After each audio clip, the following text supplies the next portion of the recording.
सबसे बुरी जो स्थिति है फंडिंग में, हो सकता है आपके ऊपर भी हो गया हो, पता ना चला हो, इसे बोलते हैं क्लिनिकल ट्रायल या क्लिनिकल रिसर्च। डॉक्टर्स या मेडिकल साइंस की दुनिया का सबसे स्याह पक्ष यही है, सबसे बुरा पक्ष यही है। मैंने आपसे कहा था कि एमडी करने के लिए 2 करोड़ के आसपास की डोनेशन आमतौर भारत में सामान्य डोनेशन है, और उसके बाद एमबीबीएस भी किया ही है।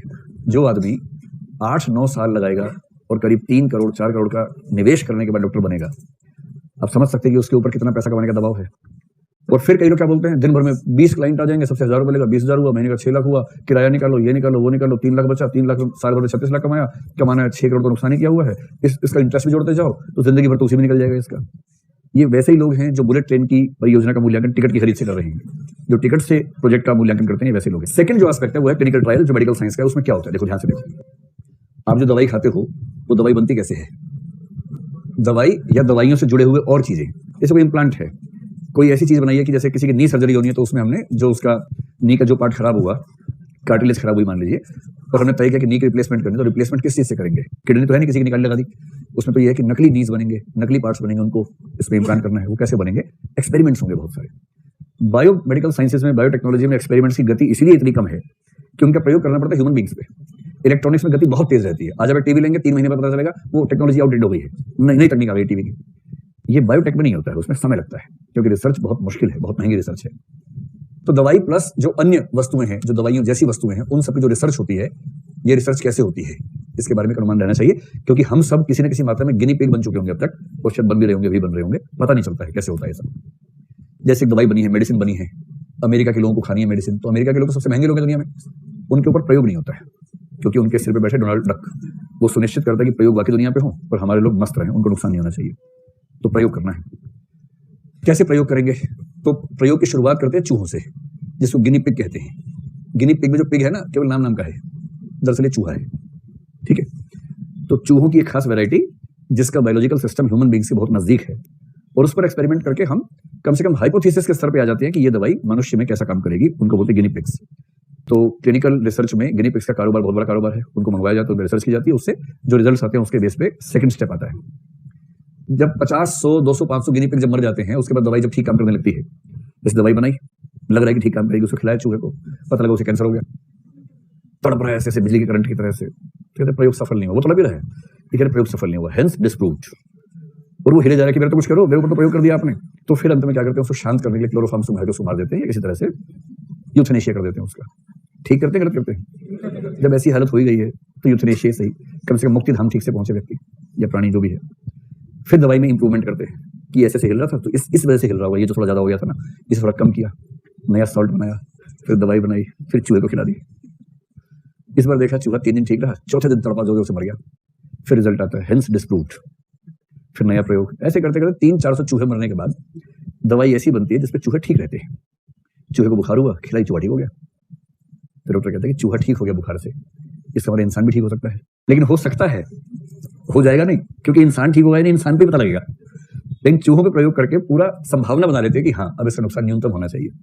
तो अभी हमारी दुनिया में चूहाधिकार धारणा है नहीं, इसलिए क्योंकि चूहाधिकार नाम की धारणा नहीं है, इसलिए चूहों की तरफ से कोई ऐसा रिसेंटमेंट या कोई मूवमेंट अब तक हुआ नहीं है कि अखिल विश्व चूहा महासंघ इसमें कोई एक आंदोलन करे, ऐसा हुआ नहीं है। तो जब गिनी पिग का काम पूरा होता है, फिर ढूंढते हैं गिनी मानव को। गिनी मानव नहीं होता, मानव ही होता। मैं आपको उसके रोमांच के लिए बता रहा हूँ, गिनी मानव, ऐसे मनुष्य जिनको गिनी पिग की तरह इस्तेमाल किया जा सके, चूहों की तरह इस्तेमाल कर सके, ऐसे मनुष्य ढूंढे जाते हैं। ऐसे मनुष्यों की खेती होती है अफ्रीका और एशिया में, क्योंकि जहां गरीबी ज्यादा है वहां ऐसे लोग ज्यादा है, सीधी सी बात है। और उन्हीं गरीब देशों में हमने अपनी भी एक बुलंद पहचान रखी हुई है कि हम भी ऐसे गरीब देश हैं, हमारे यहाँ भी पैसा कर सकते हैं। अब क्या होगा, अमेरिका की कंपनी को ये काम सरकार नहीं कर रही है, अमेरिका में प्राइवेट कंपनी सब काम करती है। अमेरिका में प्राइवेटाइजेशन का बड़ा जोर है, वहां मतलब उपग्रह भी प्राइवेट कंपनी छोड़ देती है। यहाँ तो बस भी चलती है प्राइवेट कंपनी की, तो 4 हवलदार रास्ते में खड़े होते हैं पैसा वसूलने के लिए। वहां प्राइवेटाइजेशन का ऐसा स्कोप है कि उपग्रह भी आप उड़ा लीजिए, कोई बात, स्पेस टूरिज्म करना करो, प्राइवेट कंपनी से करो। तो बायोमेडिकल साइंस तो बहुत छोटी बात उनके लिए। अब क्या है कि उस बड़ी कंपनी को चाहिए कुछ ऐसे सैंपल्स ह्यूमन बींग्स जिन पर एक्सपेरिमेंट हो सके। और अमेरिका की हालत ऐसी है ह्यूमन राइट्स की, अगर आपने किसी व्यक्ति को बता के उससे पूछ के एक्सपेरिमेंट किया और तब भी गलत हो गया और उसने केस कर दिया मेडिकल नेग्लिजेंस का, फिर जो राशि मिलती है वो राशि भारत के लोग सुन के सोचते काश हमें हो जाता है। ऐसी राशि मिलती है कि 9,000 करोड़ रुपए की राशि कोर्ट ने आदेश दिया इस कंपनी को कि इस व्यक्ति को प्रदान करे, क्योंकि इसको ट्रॉमा से गुजरना पड़ा है। भारत के लोग चाहते हैं कि ट्रॉमा हमें हो जाता है, अगर इतनी राशि मिल सकती है तो हमें सुपर ट्रॉमा हो जाए, लेकिन कम से कम इतनी राशि तो मिले। तो इसलिए अमेरिका की कंपनी क्या करती है, विकसित देशों में उनको ऑप्शन मिलता है तो भी कोशिश करती है कि वहां प्रयोग नहीं करें, क्योंकि वहां कीमत बहुत ज्यादा है। गरीब देश ढूंढती हैं, जैसे भारत को ढूंढ लिया। फिर भारत की पॉलिसी देखती हैं कि अगर भारत की पॉलिसी ये है कि हॉस्पिटल्स, प्राइवेट हॉस्पिटल्स रिसर्च कर सकते हैं, एक्सपेरिमेंट्स कर सकते हैं, तो कोई दिक्कत नहीं है। तो वो कंपनियां उन हॉस्पिटल्स से टाई अप कर लेती हैं, लीगल टाई अप कर लेती हैं कि हम जॉइंट वेंचर में काम करेंगे, पैसे का निवेश हम करेंगे, टेक्नोलॉजी का निवेश हम करेंगे, तुम बस इंसान ढूंढ के लेना थोड़े से जिनमें प्रयोग कर सकते हैं। अगर कानून मना करता है तो ये कंपनी अपनी सरकार से बोल के उस गरीब देश की सरकार पे दबाव बना के क्राइसिस फंडिंग करवा के पॉलिसी चेंज करवा लेती हैं पहले, और उस नई पॉलिसी में मेडिकल कंपनियां यहाँ की कंपनी से टाई अप कर लेती हैं, और फिर खुला खेल फर्रुखाबादी शुरू होता है। उसमें दो तरीके हैं।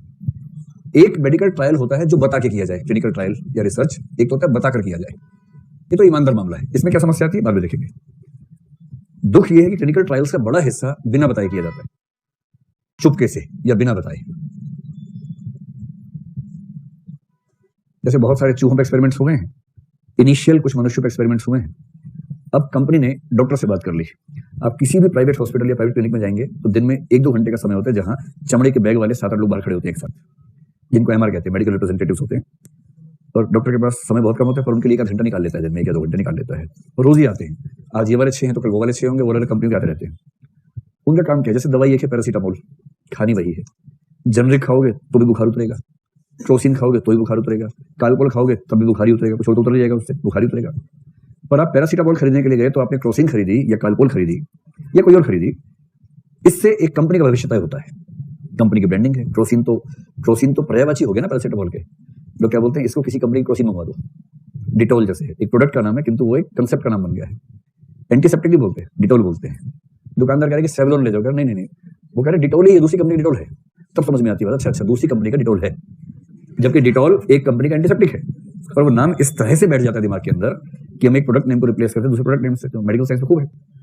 अब दवाई की कंपनी ने डॉक्टर्स को खूब लुभाते हैं, रिझाते हैं कि देखिए आपको दवाई का नाम लिखना है, लेकिन पैरासीटामोल में तो कई ऑप्शन हैं, आप क्रोसिन का नाम लिखें, इसके लिए आपकी क्या कीमत है। मतलब ऐसे सीधे नहीं बोलते, घुमा के उसको बोलते। फिर पैकेज होता है, आप बस दवाई का नाम बोलिए और साल में एक बार आपको पूरे परिवार के साथ स्विट्जरलैंड का टूरिज्म पैकेज।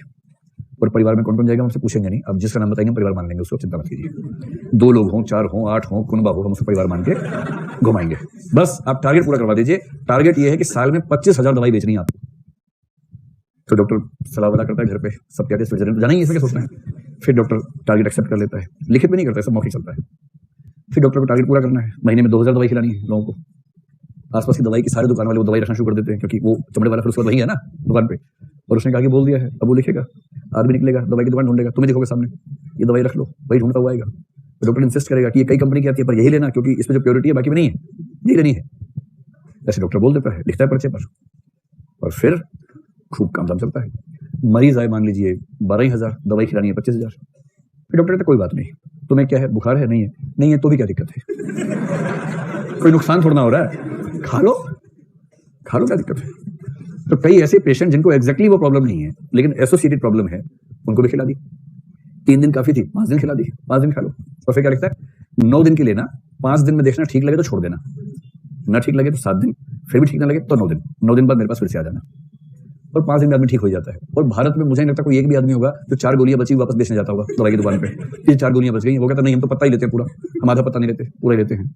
दवाइयों की दुनिया में कम से कम 20, 30, 40% दवाइयां वेस्ट होती हैं, और वेस्ट इसलिए होती है कि ज्यादा लिखी जाती हैं, कम से कम चल जाता है, क्योंकि स्विट्जरलैंड जाना है, बुरुंडी थोड़ा जाना है, स्विट्जरलैंड जाना है।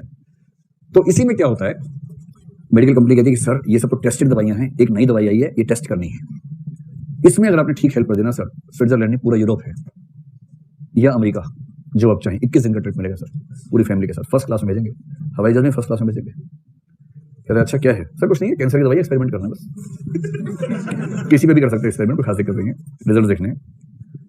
फिर डॉक्टर ठीक है चलो, ये वो एक्सपेरिमेंट है जो बिना बताए हो रहा है कि पेशेंट्स को डॉक्टर ने हल्की हल्की डोज लिखनी शुरू कर दी, और धीरे धीरे रिजल्ट्स देख रहा है, अनुमान कर रहा है, उस कंपनी को बता रहा है।